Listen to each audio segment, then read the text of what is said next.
and get the full story with bbc.com/news. Follow the story for all the latest with BBC News.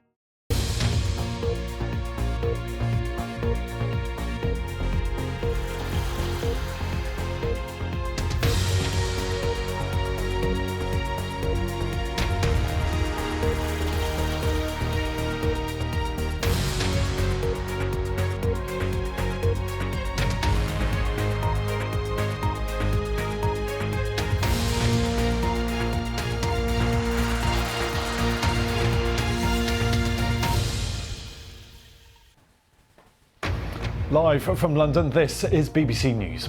World leaders begin arriving in Japan ahead of a G7 meeting, with regional security and the war in Ukraine top of the agenda. Rival accounts emerge of a reported car chase involving Prince Harry and Meghan and the paparazzi in New York.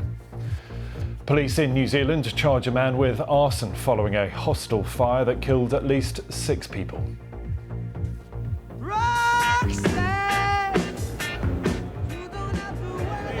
And the singer-songwriting legend Sting is to be made a Fellow of the Ivors Academy, joining the likes of Elton John and Paul McCartney.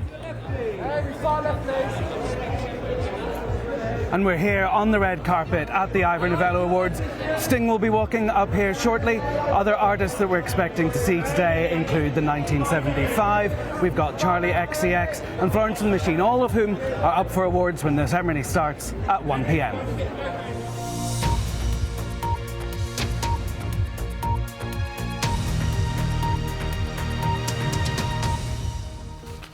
Hello to you, I'm Ben Thompson, welcome. We start this hour in Japan, where leaders of the G7 group of some of the world's richest nations are meeting in the city of Hiroshima ahead of Friday's summit.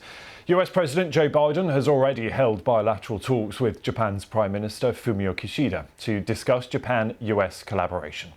While the 7 member states represent a combined economic output of more than $40 trillion.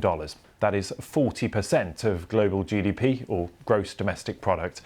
High on the agenda will be the war in Ukraine, of course, with further sanctions set to be imposed on Russia over its invasion. But they'll also discuss the growing power of China and its use of trade and economic ties to exert influence around the world. Well, G7 leaders, though, are trying to wean themselves off both China and Russia by diversifying supply chains and markets.